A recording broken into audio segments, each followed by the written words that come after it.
The wooden crate arrived on a Tuesday morning in January, 1944. It was small, stamped with military markings, and carried by 2 American soldiers who set it down with care rather than the expected indifference. Inside Camp Concordia, Kansas, the German prisoners watched through frost-clouded windows as the crate was pried open near the administration building. What emerged were not weapons or rations, but stacks of paper, envelopes, and pens. Writing materials, enough for every man in the camp. Ernst Müller, 43 years old, carpenter from a village outside Munich, stood with his hands pressed against the cold glass. He had not written to his wife in 8 months. The last letter he'd sent had been from North Africa, before Rommel's collapse, before the surrender that had stripped him of everything but breath. He had stopped counting the days since then. Time in captivity felt like water held in cupped hands, slipping away no matter how tightly you gripped. Propaganda had been clear. Capture by the Americans meant isolation, silence, erasure. They would be cut off from home, from family, from the very idea of Germany itself. Letters, if permitted at all, would be tools of humiliation, censored so heavily that only shame would survive the crossing. Ernst had believed this not because he was naive, but because belief felt safer than hope. Hope required vulnerability. Belief required only resignation. The announcement came during the afternoon roll call. The camp commandant, a middle-aged officer named Captain Harrison, stood on the wooden platform beside the flagpole. His voice carried across the yard without shouting, firm but not harsh. He spoke in English first, then waited as the camp interpreter, a thin man with wire-rimmed glasses, translated into German. Effective immediately, the interpreter said, all prisoners are permitted to write letters home through the International Red Cross. You may write about your health, your treatment, and your general well-being. There are no restrictions on personal family matters. The words hung in the cold air like smoke. No one moved. The interpreter continued, his voice steady. Letters will be reviewed for military information only. Personal content will not be censored. You may write freely about your families. Ernst felt something shift inside his chest. Not joy, not relief. Something smaller and more dangerous. Doubt. Doubt in what he had been told. Doubt in the certainty that had carried him through surrender. If you're enjoying this deep dive into the story, hit the subscribe button and let us know in the comments from where in the world you are watching from today. The line formed slowly, men shuffling forward with the hesitation of those who had learned not to trust good news.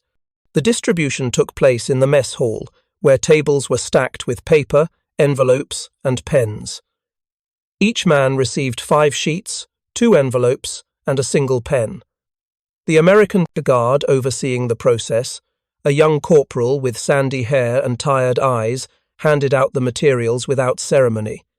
His expression was neither friendly nor hostile, simply present.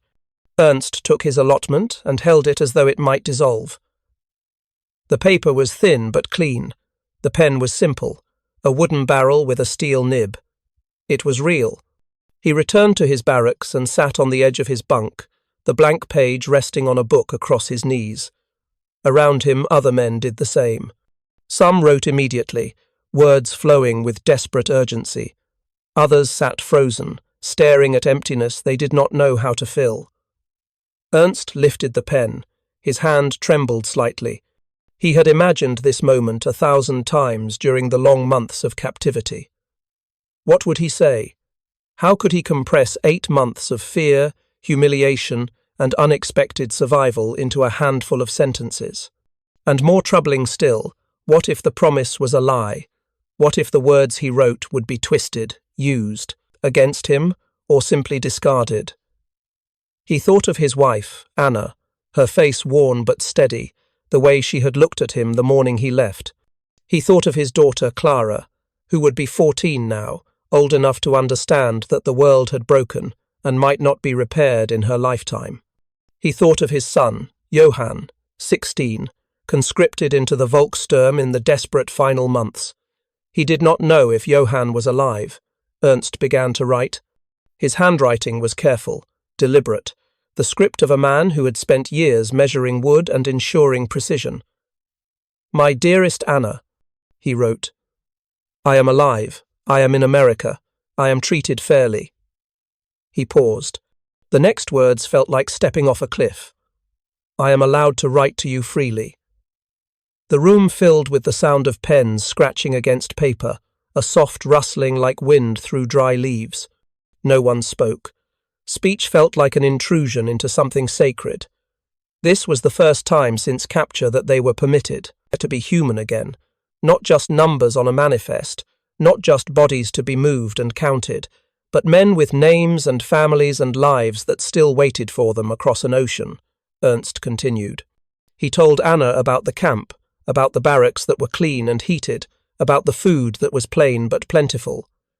He told her he worked in a woodshop, repairing furniture for local farms. He did not tell her about the nightmares, about the way he still flinched at loud noises, about the hollow ache that pressed against his ribs each morning when he woke and remembered where he was. Some truths were too heavy to send across an ocean.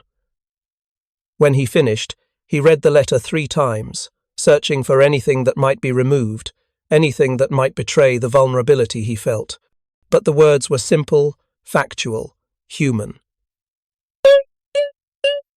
He folded the letter carefully and placed it in the envelope. On the front, he wrote the address from memory. Each number and street name burned into his mind like a prayer. The collection box was placed near the mess hall entrance. Men filed past throughout the evening, depositing their letters with the same reverence they might offer at an altar. Ernst placed his envelope in the box and stepped back. He did not feel relief. He felt exposed, as though he had handed over a piece of himself that could not be reclaimed.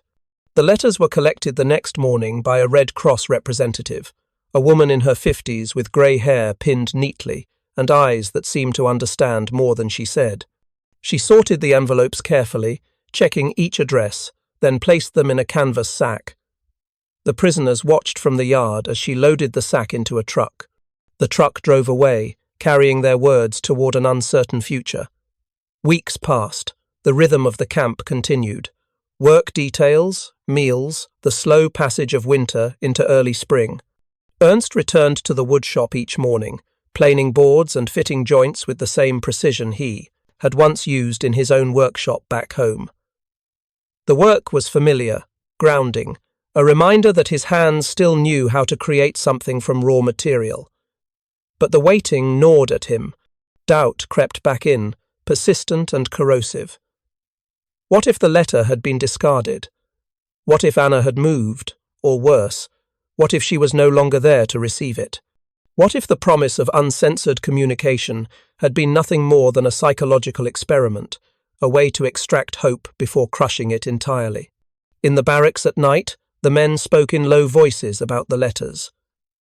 Some were optimistic, insisting that the Red Cross was reliable, that the Americans had no reason to lie about something so small. Others were skeptical, reminding everyone that war made liars of all nations. Ernst listened but did not contribute. He had learned that certainty was a luxury he could no longer afford. Then, on a morning in late March, the mail arrived. The camp clerk, an American sergeant with a clipboard and a methodical manner, called names from a list. Each name was followed by the rustle of paper, the soft thud of an envelope being handed over. Ernst stood with the others, heart hammering in his chest, trying to prepare himself for disappointment. "Müller, Ernst," the sergeant called. Ernst stepped forward. The sergeant handed him a thin envelope, edges worn from travel, stamped with official markings. Ernst took it and stepped back into the crowd. His hands shook as he turned the envelope over. The return address was written in familiar handwriting, Anna's handwriting, the loops and curves he would recognize anywhere. He did not open it immediately. He walked back to the barracks, past men who were tearing into their own letters with trembling hands, past others who stood empty-handed and silent. He sat on his bunk, the envelope resting on his knees. He stared at it for a long time, as though the act of opening it might shatter the fragile reality it represented. Finally, He slid his thumb beneath the flap and opened it. The letter was written on thin paper, the ink slightly smudged in places. He unfolded it carefully and began to read. "My dearest Ernst," it began, "your letter arrived today. I wept when I saw your handwriting. I had not allowed myself to hope." Ernst's vision blurred. He blinked hard, forcing focus. Anna's words were plain, direct, shaped by years of managing a household through rationing and fear. She told him that Clara was well, working in a factory now, helping to produce supplies. She told him that Johann had been sent to the Eastern Front. She did not know where. She had received no letters. The fear in that silence pressed through every word. She told him the house still stood, though the roof leaked and the garden had gone to weeds. She told him the neighbours had been kind, sharing what little they had. She told him she prayed each night that he would return, that the war would end, that they would sit together again, at their kitchen table and drink coffee and pretend the world had not broken. And then, near the end, she wrote something that made Ernst's breath catch. "Your letter was not censored, Ernst. I could see your words as you wrote them. It was the first time in years I felt you were truly speaking to me." He read the sentence again. The weight of it settled over him like a blanket, warm and suffocating at once. The Americans had kept their promise. The letters were real. The communication was genuine. He had been allowed to be human, and his humanity had reached across an ocean and touched the person who mattered most. Ernst folded the letter carefully and held it against his chest. Around him, the barracks filled with the sound of men reading, some aloud, some in silence. A few wept openly. Others sat very still, as though afraid any movement might break the spell. The arrival of uncensored letters was not just communication, it was resurrection. That evening, Ernst wrote, again.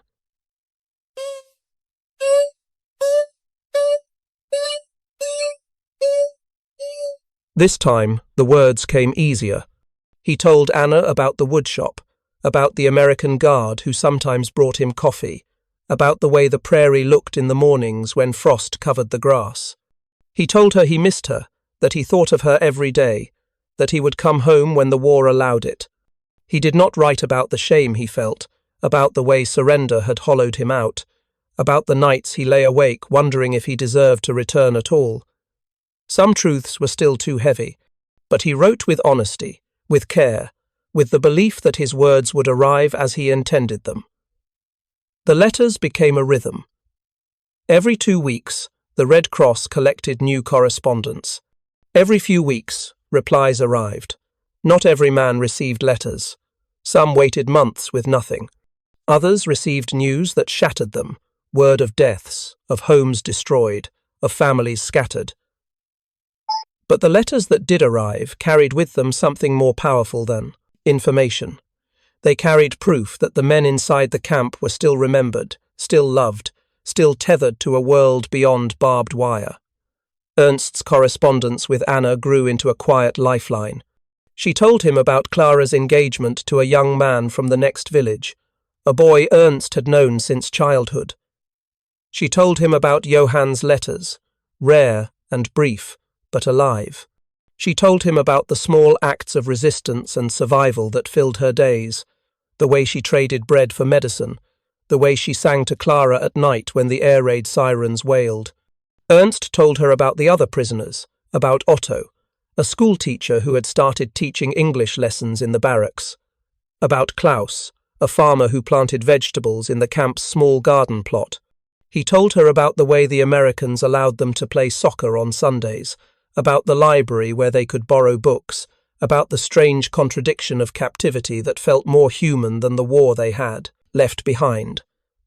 And slowly, carefully, Ernst began to write about the war itself, not in military terms, but in personal ones. He wrote about the desert, about the heat and dust and the relentless fear. He wrote about the moment of surrender, the way his rifle had felt when he set it down, heavier than it had ever been when loaded. He wrote about the relief and shame that had tangled together in his chest, inseparable and overwhelming. Anna did not judge. She wrote back with the same honesty, telling him about the propaganda that still blared from radios, about the whispers that the war was lost, about the quiet terror of not knowing which version of the future would arrive first. Her letters were not cheerful, but they were real. And in a world built on lies, reality was the rarest gift. If you find this story engaging, please take a moment to subscribe and enable notifications. It helps us continue producing in-depth content like this. The winter of 1944 turned into spring and then into summer.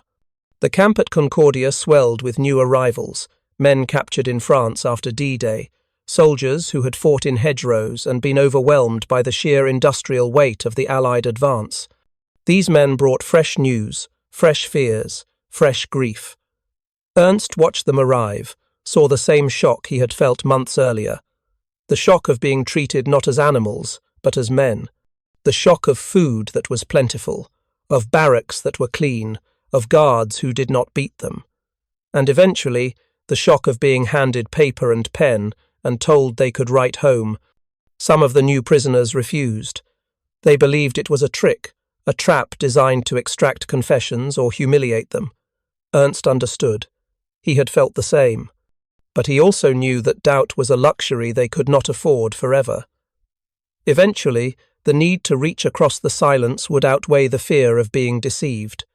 One evening, a young prisoner named Friedrich approached Ernst in the Kwesingate barracks.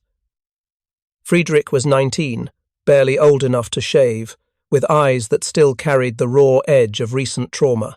He held a blank sheet of paper in his hands, turning it over and over, as though searching for hidden text. "They say the letters are not censored," Friedrich said quietly. "Do you believe them?" Ernst looked at the young man for a long moment.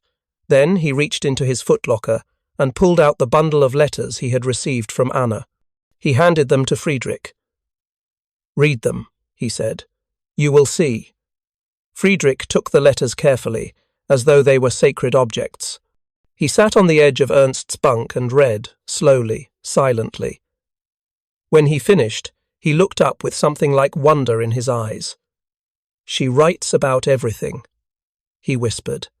"About your daughter, about your home. She is not afraid to tell you the truth."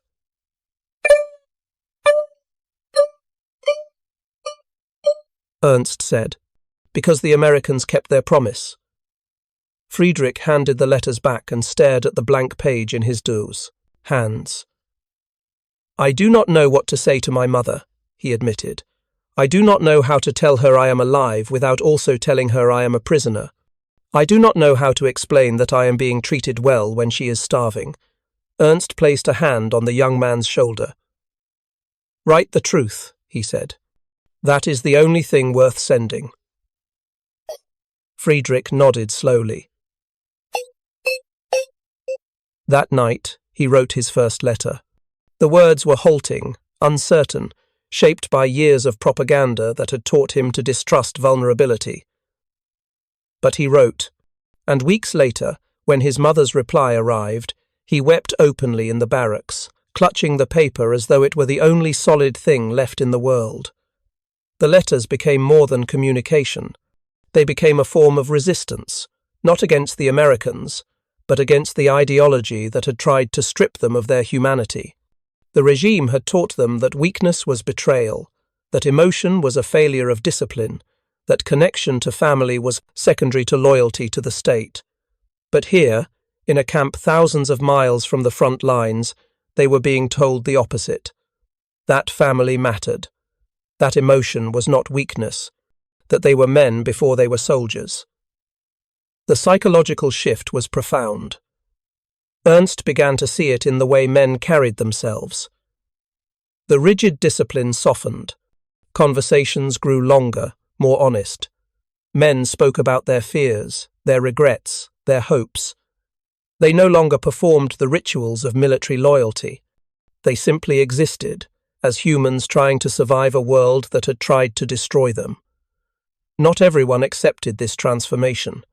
There were men in the camp who clung fiercely to the old ideology, who saw the uncensored letters as a trap designed to weaken their resolve. These men refused to write, or wrote only propaganda, stilted phrases about the glory of the fatherland and the inevitable victory that would never come. They accused men like Ernst of betraying Germany, of allowing the enemy to corrupt them with comfort. Ernst did not argue with them. He understood that fear could take many shapes. For some, the only way to survive was to hold on to the beliefs that had once given their lives meaning, even when those beliefs had been proven false. He pitied them, but he did not hate them. Hate required energy he no longer had. Instead, he focused on the letters, on the small, fragile thread that connected him to Anna, to Clara, to Johann. That thread was the only thing that mattered. Everything else, the war, the ideology, the propaganda, was smoke. The letters were solid. The letters were real. By autumn of 1944, Ernst had received 12 letters from Anna. He kept them in a wooden box he had built in the workshop, each letter carefully folded and placed in chronological order. At night, when sleep would not come, he would take them out and read them again, not for new information, but for the comfort of familiarity. Anna's handwriting, Anna's voice. Anna's presence, however distant. In October, Anna's letter carried news that made Ernst's hands shake. Johann had been wounded on the Eastern Front. He had been sent to a hospital in Poland. He was alive. The relief was so overwhelming that Ernst had to sit down, his legs suddenly unable to support him. Johann was alive. Wounded, but alive. Ernst wrote back immediately. He told Anna to send Johann his love, to tell him that his father was proud, that he would come home, that they would rebuild together. He did not know if Johann would ever receive the message, but he wrote it anyway, because hope was the only weapon he had left. The war dragged on, winter returned. The camp at Concordia settled into the rhythm of long, cold months, but the letters continued. Every 2 weeks, the Red Cross collected them. Every few weeks, replies arrived, the thread held. And then, in May of 1945, the announcement came. Germany had surrendered. The war in Europe was over. The men gathered in the yard, listening to the news with expressions that ranged from relief to despair. For some, surrender meant the possibility of going home. For others, it meant the confirmation that everything they had fought for was lost. Ernst felt neither relief nor despair. He felt only a quiet certainty. The war was over, but the letters would continue. The connection to Anna, to Clara, to Johann would hold. That was all that mattered. Repatriation took time.